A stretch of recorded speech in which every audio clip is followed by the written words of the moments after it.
Hello and welcome to Connection Fairs and to another episode of this new season. I am super excited to have Michelle Mitchell here with me today in the podcast. I'm so grateful that she's joining us in such a busy time of the year as well.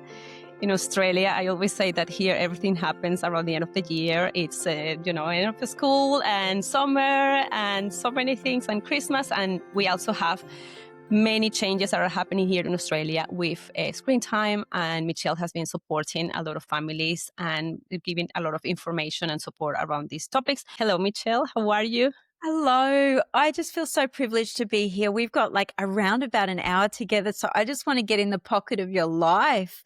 Fabiana, you've got a 12-year-old boy, and I know a lot of our listeners have kids about that age as well. And I Yes. love them. I have a 25 and a 25 and a 27-year-old now. I'm even losing track of how old they are. Look, my goodness. Oh, And yes. they're big boys now, but it wasn't very long ago. Then they were your kids' age, and they grow up so fast. They grow up so fast, and it's, yeah, as you said, you're an inspiration because you have two boys as well, right? So you're and I have two boys, and it's such in a special time, as you said, the transition. And I have been on my podcast covering about connection and staying connected with our kids, but it's always moving. Things are always changing. Yeah. And I so wanted to have you in the podcast because I'm very interested to see your perspective, your tips, your ideas on how to keep that connection while you transition or help them transition through the changes that they are having with puberty, becoming teenagers, and starting high school. Like in my case, my son starts high school next year, which is a massive transition in Australia because they move schools. Where I grew up, it was the same school, primary and high school. Yes. And here it's just a massive change for kids. And you talk a lot, and that's how I found you actually, with your amazing books that you have about puberty. Thank you so much. And you have I love them. a girl's guide to puberty and a guy's guide to puberty. And I want to share a funny story with you. Like when I got the book a couple of years ago, of course I wanted my kids to read it. Mhm. And when they saw it, they were like, "What is that?" Yeah. And because I saw a bit of hesitation from them, my decision was to tell them, "Oh, this is actually not for you. This is for me because I have two sisters. I am a girl. I have no idea all the changes you're going to go through." Not Mom. So I said, "This is what I'm reading at night now because I want to learn. I want to learn all the changes that are going to happen with you." And of course, we read every night. I lie down in bed with them, like before sleep time with each, and they are reading their book and I'm reading my book. And they're always like looking like that, like trying to find. And we ended up reading it together. So it was great because they were so curious. They saw it so naturally. And your approach on those topics and how to make it, well, first you talk a lot about child-led conversations. I do. Which I want you to explain here if you can. But also I wanted to start with you explaining a bit of your idea of having many small conversations, and for parents that are studying these changes in their kids and they are curious on how to start, like what's the first recommendation to have around these topics in puberty? There's so much we could say. Okay. I've written a follow-up book called Where Do Babies Come From and Other Questions Kids Ask. And the first chapter of that book is about them being the boss of their book. So how they want that conversation to go down, and do they have any requirements, and do they have any special requests? And it's all about putting the power of these conversations into kids' hands. And I think that's a really great start place for it. And I think we push a lot of education on kids in a way that they don't have any say about how they receive that education. I've gone into schools for 20 years and done sexual health education. And when I'm in front of grade 4s or grade 5s, it's a really different scenario. You have maybe sometimes 100 kids, sometimes a class of 30 kids. But when kids are ready to zone out, you see these gorgeous little people just like look out the window like, okay, I've had enough now.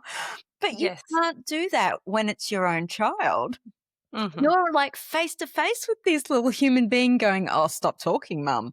And in our generation, what did our parents do? They threw a book on our bed and ran for their lives, or they did this big, "We're going to have the chat now." And they dumped information on us and then never spoke about it again. Mhm. And we're in such a different day and age, and it's about like having 1,000 well-timed conversations with kids. So they feel like it's this revolving door of conversations that they can keep coming back to. I want kids to be able to say this: I'm smart enough not to be fooled. I'm confident enough to make wise decisions, and I'm educated enough to know how wonderful my body is. And if Mm. they can be 12 and be able to say those things, then they're set up really well for high school. Whenever I'm in front of, say, grade sixes going into grade 7, which is high school for those who are listening who, Yes, exactly. maybe in another country, when Yes. I say to them, I want you to go into high school being really sure about what your body, is and isn't, what it can do, being able to decipher jokes. I want you to be fully armed with information, and I want you to be Mm. able to ask me anything. Definitely. But how do you start that conversation? What's your major tip for parents that have never had that conversation? Because for me personally, the first time that I had to approach these conversations was years ago when I hear them talking about having kids. And if you marry someone, you have to have kids, or if you kiss someone, Yeah. you're gonna have kids right away. And I jump in right away. It's like, hi, that's not like that. And I Yeah. explain briefly Mhm, according to mhm, their age. mhm. I was just waiting for that moment to Yep. happen because I wanted to start the conversation and it was the perfect opportunity. But for someone that has never had that conversation, Yes. what's your tip on opening the doors for it? Fabiana, you have already given your listeners two beautiful tips. One right there, and the second one was how you introduced a resource, the books that you bought of Yes. mine, to your children without it being overwhelming. I get emails Yes. every day from parents that are doing this in all sorts of ways. Sometimes Okay. kids are really anxious, and their mums know Right. that if they talk to their girl about periods, she's going to climb underneath the desk and never talk to her again. So it's like, Right. how do I Yes. sort of desensitize them to the intensity that it feels to them right now? Because they're full of Mm. emotions. What I do first is this. I tell parents to get their why right first. Why is this so important to talk to Mm. kids? Now, there's two reasons. Educating kids well before they're teenagers actually curbs risky behavior. It's Okay. actually in research, we can see that kids that are really well educated make wiser decisions in high school. So that's got to motivate us. The Mm. second why is this: they actually handle puberty and all the changes that are going on in their body with more confidence. The Right. earlier we start, the better. And what I want parents to understand is that they have been actually unconsciously having conversations about their kids' bodies ever since their kids were toddlers. How they Right. talked about their kids were toddlers in the bath, when they got changed, even when they were in front of other people, the way their language changed, how they talked about their own body in front of their children. So Mhm. they can have the confidence in some ways to say, hey, I've already done this before. What I'm providing my kids now is an information update. Can I give you some science? Yes, please. Okay. So when kids move from being children to tweens, they're actually changing the way they're able to think. And that's why I call Okay. it an information update.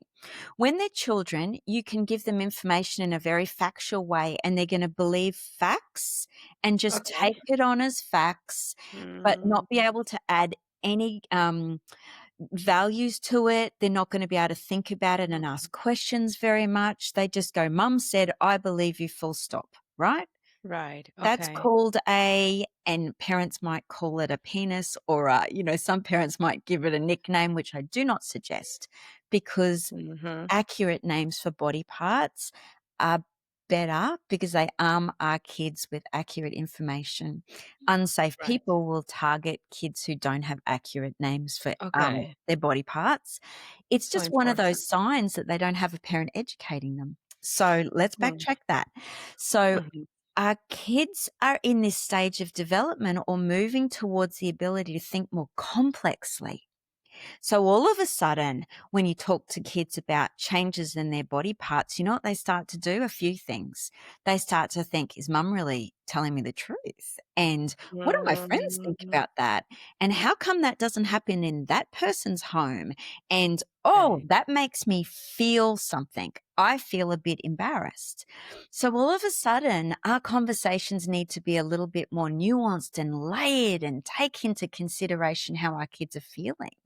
When does that change, Michelle? So what is that transition? What's that age that you were saying that it changes to that?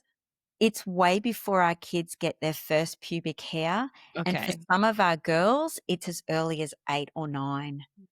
For perfect. our boys, it's more likely to be around 11. So Right. it's Okay. about 18 months later. I But see. I say to parents about 2 years before you think they're ready to have these conversations, their thinking is starting to change. Mm, And all the changes that happen that we say are puberty are actually starting internally first. So we can't see right. them. So Hmm. when we have teenagers, we smell them coming. Like it makes sense. Like Right. there's Yes, definitely. It's more obvious. Yes. yeah. So when we're approaching our kids, our challenge is to think about where are they at maturity wise? What have they been exposed Hmm. to at school? What are they hearing from their older brothers and sisters? Are they readers? What is their IQ Hmm. like? I've met some 10-year-olds, man, they've read biology books. They know what they're talking Right. about. And Right. let's add this one for have they been exposed to any trauma, which makes this education even more important? Hmm. Their internet use comes into this. So Of when you course. beautifully said, let's bounce off some of the things that they blurt out of their mouth at this age with no degree of accuracy, that's a Hmm. great way to do it. Or another way to do it is say, hey, I think you are actually getting older and it might be time for you and I to have some grown up chats. Now make them the Right. boss of, I call it the boss of the book, but the boss of these conversations. Where would you like these chats to happen? How long do you Mm, think they should go for? Now, is there any additional requirements? I mean, like a day off school is off limits, but like chocolate is not, so right. give them ownership and control. Another tip is make a list of lots of topics, which might include friendship topics in it as well, Hmm. and maybe some things about body changes, body parts. You get to really see where their mind's at and get them to choose the topic that they're wanting to talk about in their time with you. Okay. I love that. Is that part of what you refer with child-led conversations? And how Yeah. does a child-led conversation look like in the everyday? I mean, around these Yeah, topics. that's right. So, like, man, there's 4 things that I think could be really important for us to talk about, but I want to know which one's more important to you. Now, Hmm. kids test the waters when you hear kids hanging when you feel kids hanging around you and you you feel them, like, asking you, like, a low level question, how you Hmm. respond to that really Right. matters. And Right. I'm so careful, like, if kids use a slang word and ask me what it means when I'm teaching in a classroom, I'm so careful to be Hmm. so respectful of them. And I go, "That is such a good question." And then I wrap Perfect. around so much love and I say to Good. them, "Do you know, if you were to say that in a different environment, someone actually might think that was a rude word, and I'm gonna explain Mm. to you why." And I come right into it and make sure that they are never uncomfortable with coming to me with a question. And I think Right. our kids like put their toe in the water sometimes with questions. They ask us like Hmm. this, like, what's my kid asking me that question for? It's because they've Hmm. got a heavy duty one that they're ready to ask you if they get your Exactly. attention. So you let them lead the way and go from one to the other. And the more they see you open to answer and the more they feel safe in the conversation, they continue. I'm actually one of my biggest questions, and I'm asking because many parents might have the same question. When kids start listening the word sex, Yeah. how do you find the right way? to differentiate between sex as something fun that they hear and they repeat the word and they Yes. say it as it is nothing important. How do you establish an atmosphere where it can be safe in a way and they don't feel shame Yes. about it, but you want them to understand Sacred. how serious it is? Yeah. Exactly. That's why I wrote my book, because they in grade 5, knowledge is power. So they go to Mhm. school and they'll, banter around words that they've got Mhm. no idea what they mean, and they giggle and joke about things that are really quite serious, and when you talk to them one on one, they have no idea what these words mean. Exactly. Yeah. So, you would be talking to your kids and going like, the human structure is remarkable in the most amazing ways. And I Mm. find that boys particularly, you've got a son, but when I'm in a classroom, boys will ask me questions about um, the womb and baby, Mhm. childbirth, and they are intrigued with the medical side of it. And I really try and balance values with the technical. If a child is ever asking me a technical question, I Mhm. make sure I wrap it in values as Yes. well. Good. So every time that I'm giving a child a piece of information, I'm also seeing this as the perfect opportunity to Mhm. accompany it with values that are going to last for the rest of their lives. Because we're talking about them moving with information into high school, into sexual feelings, into Yes, interest yes. in romance with Perfect. information that's like just sacred for their lives. This Ha- stuff makes a life. Definitely. No, no, for sure. But as an example, like how would that look like with sex, for example? Let's say they start saying about sex and asking you even directly, or they don't ask you, but they are saying the word sex and you want to jump in and explain. How Yeah. would that connection between values and the explanation would look like in that case, for example? Every family's values are slightly different, so I'm very Hmm. hesitant to give my narrative Yes. that I would say to my children, okay? So Yes. there's 2 conversations I would have, and the one I have in my book, I actually have medical diagrams that is, Perfect. I don't know if you want me to show everyone here, but it's literally got Yes, definitely. is it I've got my book over here. Is this a bit awkward to Yes, go yes, and get yes. it? No, no, I just have here the guy's guide to puberty, but if you have Okay, the so this sex, is I this have one. been. I'll keep talking while I find the right page, but there's a reason why I do this, because it's not about 2 people under the covers where kids are Mhm. imagining what's happening under the covers. And, you know, Right, I do tell kids once they're in grade 7, sex has a beginning, a middle, and an end, and I do say to them, when you see the movies, that's a part of what people call sex, and sexual right. intercourse is different. So I'm Perfect. changing the language and the tone as they Mhm. get older. Perfect. But this is the book for 9 to 12-year-olds, and you can Good. see the egg coming down, and you can see the penis inserting into Mhm. his vagina, and you can see the egg traveling and the Perfect. sperm. And so it's very much a medical diagram, and I explain the Okay. difference between that, and you can see then the little embryo. I see. Perfect. And you can see the difference between that and potentially what you'd call an inappropriate photo they might see online. Exactly. And you really want to get the difference. You want to Yeah. show them that that is a medical diagram that shows you the anatomy of reproductive Mhm. system.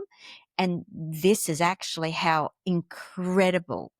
And, there's lots of factual information in this book, which is good for curious minds. I always say to parents, when kids aren't asked questions, it's because they're curious, and curious minds will never be satisfied until they're fully answered, had their questions Right. answered. Totally. So then Tot I'd say that, and then I'd say this: you can understand, because this involves our personal, private parts of our body, how incredibly intimate that would be. So then I mm, take it to that level. I And see. I say, and you can understand how personal that would be between 2 people, and how private Mhm. that would be. And Mhm. then you take it to the actual scenario of a relationship. And I always say to kids, some kids are looking at me going, I never want that to happen to my body. This is my Yes, yeah, that this is was my opportunity to come in to say to them. And the really good news is that sex is never something that anyone has the right to do to anybody else. It will mm, always be your choice. And if perfect. anybody, like if you never want that to happen to your body, you never have to. And they'll have other questions about, can I have a baby without it? And then you'll be able to explain all that. But Yes, at that point, you're talking to them about sexual consent. And then yes, you're talking to them about choosing a partner where you have respect and trust as one of the highest categories. I always say to them, if you're going to like someone, you have to have really good taste. But that's a mm, decision that you make when you are much, much older. And you can then go right. in to talk about the laws around consent and why those laws are in place. So they'll ask lots of questions. Perfect. No, but that was a great example, what you just described with your book. That's amazing and incredible, like to keep in mind as well. Like you don't want each conversation to be like a massive lecture, but you can involve and together values. What do you think is the biggest fear or misconception that both kids and parents have around puberty in particular, and how to overcome those fears or misconceptions that they might have, in case your kids might have it and you want to make sure that you tackle that with them when you have a chance? I think that they're going to lose connection, that they're going to lose the ability to communicate. That's why I had a chapter about brain changes in my puberty books, Mhm. because I think kids I deserve a love bit that part. they deserve a heads up, don't they? Totally. Definitely. Definitely. And it's good for them to understand themselves. I love that. And also you cover a lot of the needs that they will have, like the sleep time, the hygiene for the body, and yeah, all Oh, the yeah. aspects that it's not only the changes in there that are happening that are obvious, but also many changes and needs that they will have that are new for them. And they're going to have changing needs in their relationship with us. And Exactly. That and yes, that that's my we're next point. and this is where we're changing to keep up with these beautiful kids, but it's a Mhm. quick change. And for some parents, they tell me their kids went to bed one night and woke up and they feel like they're a different person. And then for other Right. parents, they say it was quite a slow, gradual process and they didn't feel like it Mm. was too rocky. So every parent's experience is different. And I know as a mother, I've got two kids that were very different. My eldest, it was literally like he changed overnight. And when I wrote my book, Tweens, that's for parents, he Uh-huh. allowed me to share his story a little bit, but he said he woke up one day and wondered what happened to us, that we had somehow Okay. turned into different people, and he wondered what had happened to us and that we had somehow changed and become horrible people. And so for him, through his eyes as a 12-year-old, we were the bad people. And my other child, not at all. Very gentle, very relaxed sort of transition through growing Mm. up, much more relaxed. But my eldest Yeah. grew just under 1 foot in a year in height. And he Wow. grew from size 8 men's shoes to almost size 12, pushing size 13 men's shoes in a year. It was an expensive year. I see. Yeah, I can imagine. I just got a bit emotional when you said about your first son, describing how you change as parents, because I just had a massive week with my 12-year-old. And I could relate to that so much, because this morning I lost patience in one moment because he's so full of emotions, and I'm finding myself different around him, and it's hard because I put so much focus and attention on the relationship with my boys, and the connection that I'm building with them, and try to make sure that we are always, even I mean, you can have a hard time, a hard moment with them or anything, but I'm always making sure that they feel connected with me and they know that I understand them. That's my aim always, even with the biggest boundaries that I can have. And this morning, when we've after a heated moment, he was having breakfast. He complained about the breakfast. He was late when he came downstairs ready, and a lot of things happening, and I have been having personal demands mentally as well this Yeah. week, and everything that happens in our life as parents that get in between of these relationships and between our responses that affect our responses. But anyways, I was finding so frustrating the whole situation with him. But finally, I put myself a cup of tea and I sat in the table with him when he was having breakfast. And I said, okay, this is it. We're going to be late for school, but he needs to have breakfast. And I'm just going to have a chat with him now that we are both calmer. And he started crying with frustration, saying, I don't know what's happening with you, Mom. You're reacting at everything I do. And I could tell exactly what you said about your boy, that he was feeling that I am the one that is changing. Yeah. And for me, it's him that is irritable. It's needing more sleep because he's waking up super tired and it's hard to start the day. And oh my God, when you said that, I'm getting that book I can right feel it, away. I don't and I know see why your I don't have tears. it. Yeah. Yes, I was almost crying when you said that, because this morning it was really hard for me to see him in tears telling me, when I was the one that felt frustrated, I was the one that felt that he wasn't patient, that he was irritable. So yeah. Oh, there's so much can I so thank you for sharing that. Like, it's just it's real, isn't it, in our home? We're So real. frustrated at each other because they're Mhm. changing so quickly, which demands that we change. Mhm. When it comes to our homes, feelings are normally mutual. They're so Mhm. contagious within our homes. So when our Mhm. kids are frustrated, it's normally we're frustrated as well. And at the end of the day, when we leave our kids or drop them at school, if they're leaving in a bad mood, we're normally in a bad mood as well. So Yes. whatever we're feeling, we can assume that they're feeling the same about Mhm. us. So we know it's not great. What I know about kids this age is they know when we love them, and they are so forgiving. They are Mm. just so forgiving. Right. I have said to my boy during those years so many times, "Sweetie, I know this is rocky right now, but you know I love you." And you know what he would always say to me? "Oh, Mum, that's not the point." That's not the, oh yeah, that's something that I could hear here as well. And I used to say to myself, as long as that's not the point, I think we can get through everything else. Yes. We can work Okay. through everything else as long as my love for you is not on the table as something that you're Mhm. questioning. This is such an important point, and it's one of the questions I had for you, that if I've always felt that I am this type of mom, that I work in my patience and in my reactions, and how do I find the way to keep on with that, even throughout their changes, because they Yeah. are changing, the responses are different, they're going through different emotions as well. I mean, this morning, that's what I did with my son. I was asking, I can tell that something else is happening. Do you want to share Yeah. with me? Tell me all the emotions that are Yeah. coming up right now for you. Mhm. And we had a conversation around that. But I felt like it wasn't enough. I felt he wasn't ready to talk. We were rushing to school and Yeah. everything. And Yeah. I just want, if you want to share some tools or ideas that you might have for parents that Absolutely. really want to keep up the Yeah. things that how they have been for toddlers, for babies, for Absolutely. children.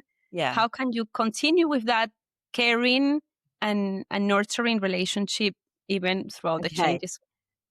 There's so much I could say. We could talk for hours, but I'm very conscious that everyone listening is going to have a different child. Hmm. And you have to sort of relinquish my dependencies on, these Okay. particularities, and I have to Right. really think about generalizations here. But I'm going to throw some Yes. things at parents. When our kids are younger, we've relied a lot on talking to them about things and Hmm. directing them. And when they become teenagers, particularly our boys, I think if we over rely on talking things out and pulling out the right question, it's not always going to work. Sometimes it's just overwhelming in the motion. And while the storm's Hmm. happening, the worst thing we can do is join the storm.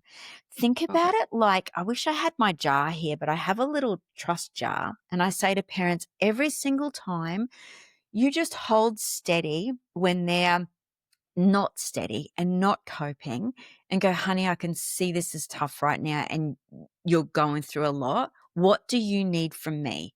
Instead of diving in and going, tell me all about it, let's work this out, let's problem solve. How can I support you right now? You'd be surprised what they tell you in those moments. A lot of times they tell you things like, if you could, mum, just stop talking, that'd be great. And it's the Yes, last thing he we said that feel. this morning. Actually, sorry, that's what my son said this morning. Is Because I don't want to talk. I don't want to talk right now. there you go. So what we do as mums particularly is we think we're helping, but we're overwhelming them. They Mm-hmm. don't have the language for what they're feeling yet, and we're coming in using old strategies. You can't parent a kid like they're 8 when they're 14 or 12. They're overloaded emotionally. So what Right. we need to do is give them space. But your visual, Fabi, is put one marble in the trust jar every time you've got the capacity to be able to do that, because it's hard. And you go, I Yes. just earned myself a little marble there. One marble Good. in the trust jar. And every time you can just step back and go, okay, how can I support you right now? Do you need to actually go away for 10 minutes? Because I'm not going to have you talk to me like that either. Right. Mhm. Exactly. Yeah, because that's not okay. You don't Mm-hmm. speak to anyone like that, but you're never going to speak to a woman like that. I've said that Mm-hmm. to my boys heaps of times. Like, that's not happening.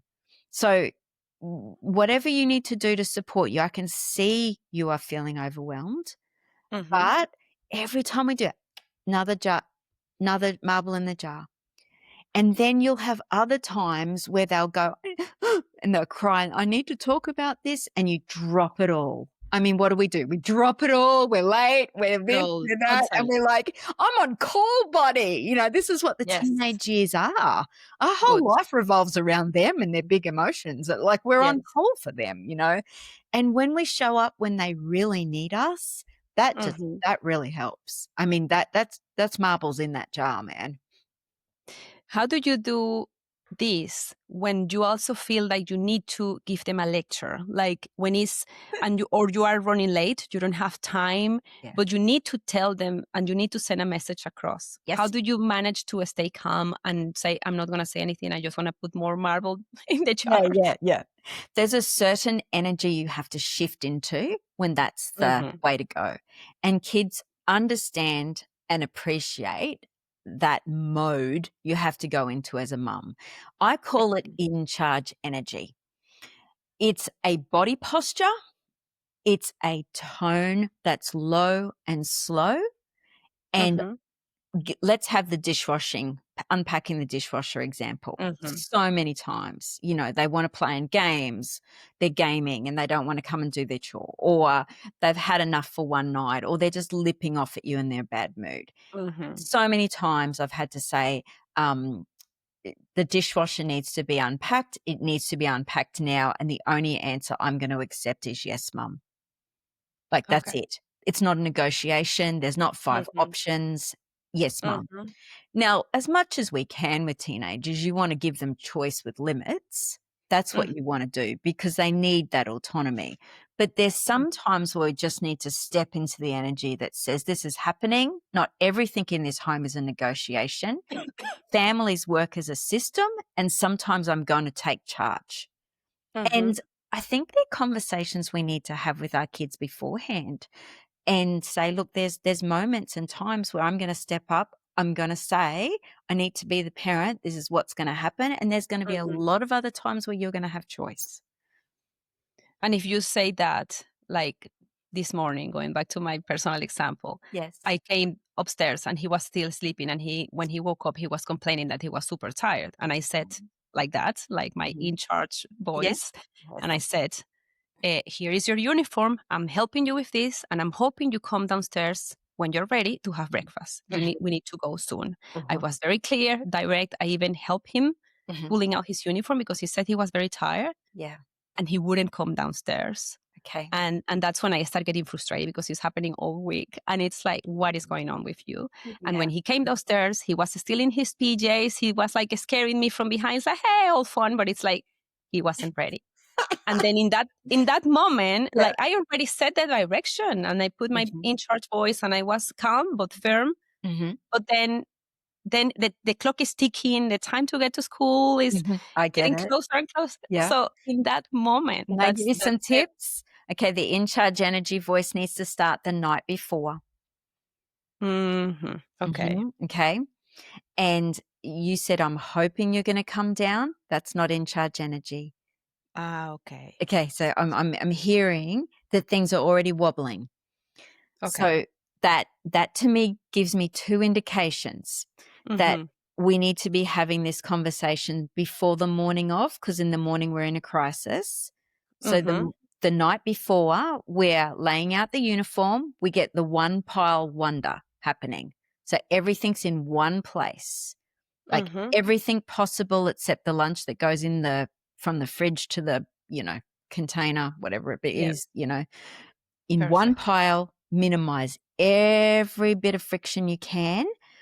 Uniform laid out, socks in one place, shoes in one place. And then in the morning, you're not, I'm hoping you're coming down. We've pre-discussed this. Up, there's the pile, go. Exactly. And you have to do it instead of I'm hoping. It's like Yeah. this is Oh what you no, need. that's not in charge energy. That's Perfect. we're Love still that. negotiating this. Okay, think Exactly. three circles. Your decision, my decision, we've negotiated together decisions. You need to negotiate this to get together with him, but then once it's negotiated, you're going to help follow through, and he needs to be clear about that. So Totally. it's not Yes. I'm hoping, it's we've made the This is decision. happening. This is Perfect. happening. It is happening. So good. It is So happening. good. So good. And this helps me to move to another major topic that I had in this transition that our kids are going through from kids to tweens and teenagers. Part of the many discussions that parents might have, or many moments where parents need to be firm and have boundaries, which is screen time. And it's a topic that I cover a lot on my podcast. I have shared many ideas with parents for when kids are little, and many boundaries around gaming in the case of boys that are more likely to get into gaming. And I have shared a lot of ideas, things that I have learned over the last 12 years in terms of having those boundaries very clear. For example, we never got iPads, and that has been important for Yeah. us because it helped Mobile. in many Yeah. ways to reduce. And we also have only the PlayStation downstairs where everyone can see it, and we use timers, and we have a specific rules Smart. around it that so far has worked. But now transitioning, it's another level of demands, requirements, negotiations, things, ideas. And particularly moving to high school is, the mobile phone request, which so far my son hasn't asked because he has a watch to contact us. But I know it will happen next year, that the pressure will be bigger. And it's always hard to find the balance between I want to be very firm and has clear boundaries around screen time for all the reasons we know that we have to, even when it's hard, but also the social aspect and the social changes that they are going through around this time. So I would love for you to share some tips in terms of how to continue having this connection with your kids and keeping a healthy relationship with them while you keep these boundaries and this I'm in charge mom sort of attitude Yeah. towards screen time in particular. Yeah, it's a tricky one. Why don't we hone in on maybe their relationship with their friends, because it becomes so important, doesn't it? And them staying connected with their friends and how they're gonna do that. And I would rather do that with my child than have them go behind my back and not know what they're doing. They are very tech savvy, this generation of kids. I'd rather keep channels of communication open. And I find that once kids get to high school and they're able to mix with kids even older than them, I like the saying, give give give freedom while you are in the position to give freedom, not once kids have already taken it.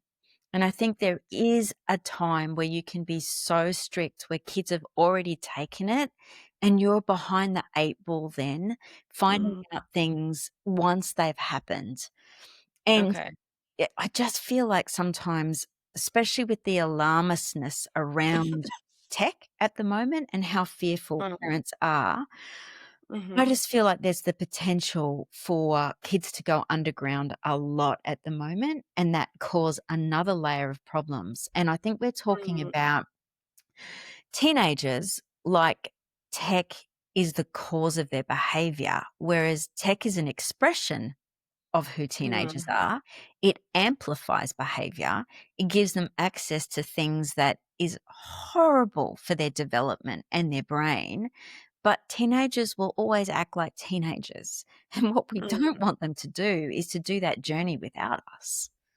Okay, love that, okay. So So it's a how do you do that? balance, Toby. How do you find yeah.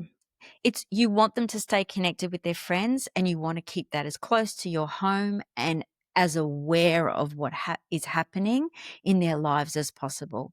If they feel like they can't share what is going on because you're gonna freak out every time you Mm, hear one of their friends swear, or, high school is a different beast. It's a different world, and I think that parents going into high school probably need to get a little bit realistic about their expectations. In primary school, we have this kind of childlike expectations that, mhm, everyone's going to toe the line. Whereas I say to parents, once they get to high school, we need to give that gradient of 10%, 20%, 30% that is going to be a little bit rocky here. And mhm, that's part of their development. We need to realize that there's going to be a lot of imperfection that they're living with. mhm. Your suggestion in terms of the transition with high school would be try to expand, of course, your boundaries and adapt as much as you can. But how does that look like if you want to keep them safe as well? You can be flexible, but at the same time, you want to keep them safe. So, how would that look like? For example, in the case of a person that doesn't have a mobile phone but wants to, and Yeah. things like that, or wants to have gaming every day, and all of a Yeah. sudden it's like, Yeah. well, you're. I think the types of friends that your kids have and the type of quality of relationship that your kids have would have a big impact on me as a mother, how comfortable I was with my child staying connected with those friends on Right. gaming or on text message, and how long for. I wouldn't want my child on a device all day, every day either. So I think it comes down to those contracts that you have in your home and deciding for yourself how Mhm, long you think is reasonable for your child to be on technology every day and why. And if you're concerned about your child's relationship with their friends, I think you'd be minimizing the time they're in contact with them as well mhm, by mhm, that relationship they have on technology as well. And they're really individual things because, Fabi, every child's neurotype is different. Some kids can't handle a lot of tech time. They get overwhelmed mhm. on gaming very, very quickly, whereas other kids can handle a lot more. So these are very Mhm. personal questions for parents to answer. Yeah, totally. No, definitely. And if you have to have a boundary that is away from what they are seeing around, Mhm. what's your best tip to stay connected to your child while keeping your boundary? Yeah. So you might say to a child, the answer's no. I have to say no. You always explain why. Otherwise, they're going to finish the why for you. So they're going to say, Mum said no because she's a really horrible person and she hates my friends. And that's not the Mm, why. Your no. why might be, yeah, I have to say no because you're not going to handle 3 nights in a row going to different sleepovers and you're going to be a wreck by Monday Mhm, morning. So you have to explain the why. And this is what comes back to our this simplistic thinking. When they were children, we could tell them just no, and they'd go, okay, mhm. or chuck a tantrum. Exactly. But now they're actually like, I need to understand the why, and you need to Mhm, make sense. So we need to explain the why, we need to say the no, and then if they ask again, we repeat the same thing. And the answer's still mhm, no. And I always suggest to parents this is an offering of almost like validation and empathy and love. And I can't do that, but I could do this. If it's Mm. something that's really important to them, because it actually is like this little bit of an olive branch that says, "You know what? I know that sucks for you. I know Mhm. that that actually is gonna cause you social pain. I know this is gonna isolate you from your friends on Friday night. I know this is actually gonna hurt you. So I'm gonna put myself out to offer you an alternative." And it's your Mhm. way of putting a little marble in that jar again. Totally.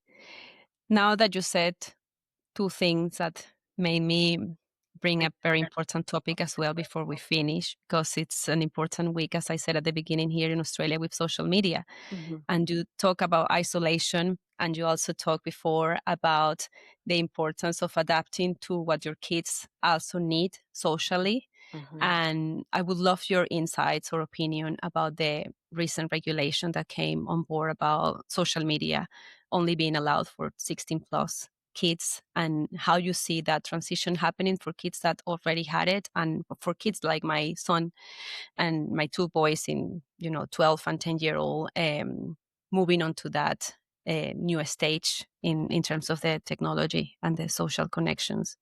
Oh dear, it's a hard one to comment about, isn't it? It's so complicated. I think there is Mm. much smarter ways to go about it if the government really wanted to keep our kids safe. Mm. What my biggest Okay. concern is I can't see how they're gonna be able to regulate this without getting Mm. every adult's ID in the system. I just cannot see how they're gonna be able to regulate it.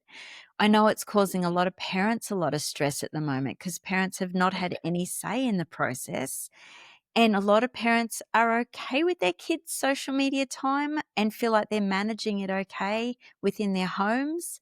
Um, I just am not as keen on government regulation as maybe some other Mhm. people are.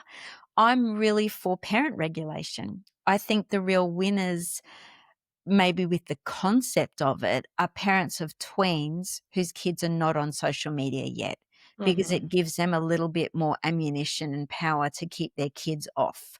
I think the losers right now are kids who are, say, 15, who have got friends who are 16, or kids who are Mhm. 14 who we've handed iPads to when they were toddlers, and it's the only Right. communication they've ever known.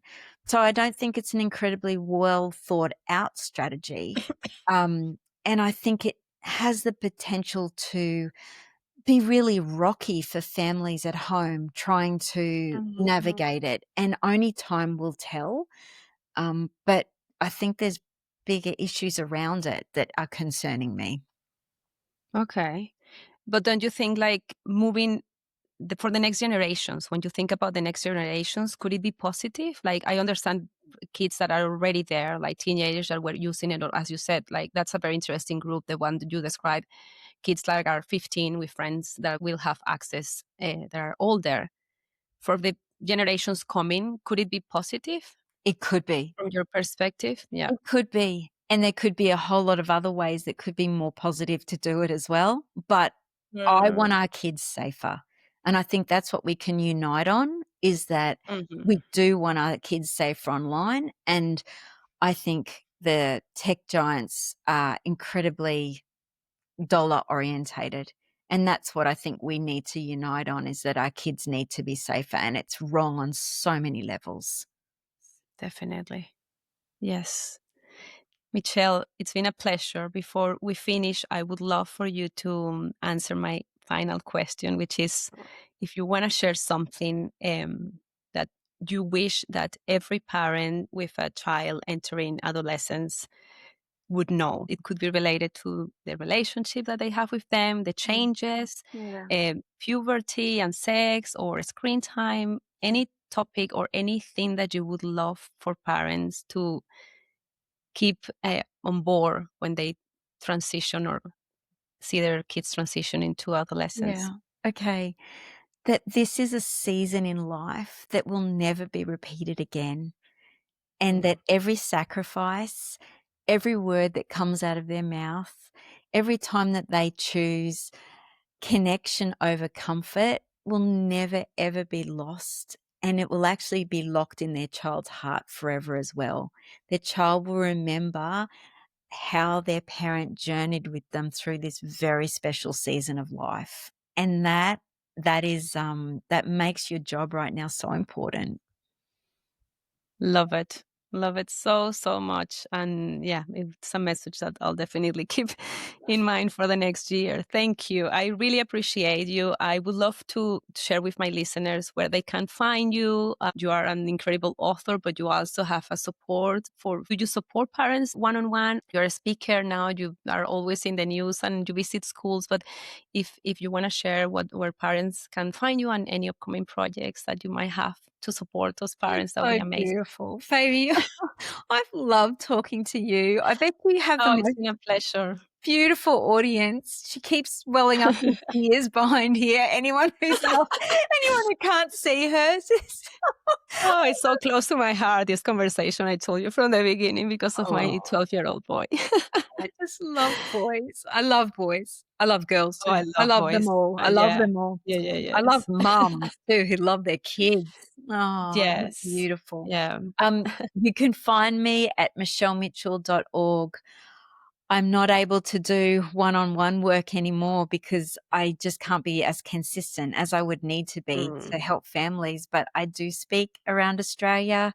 I have a book in July coming out around friendships and the Oh, relationship love principles our kids that. need for the rest of their lives. And Such I've an important oh, topic. put my whole heart into this book. So that's coming out, and I'm all about keeping our kids just safe and strong as they get older and keeping parents connected to kids. Beautiful. So good. Thank you so much. It's been a pleasure. I always finish my episodes reminding parents that we're all doing the best we can with the tools and the information that we have. And I really hope and I know that this is going to be so useful for all my listeners. So thank you for being here, Michelle, and thank you all for listening. And I look forward to the next time. Thank you for having me. You're amazing. Oh.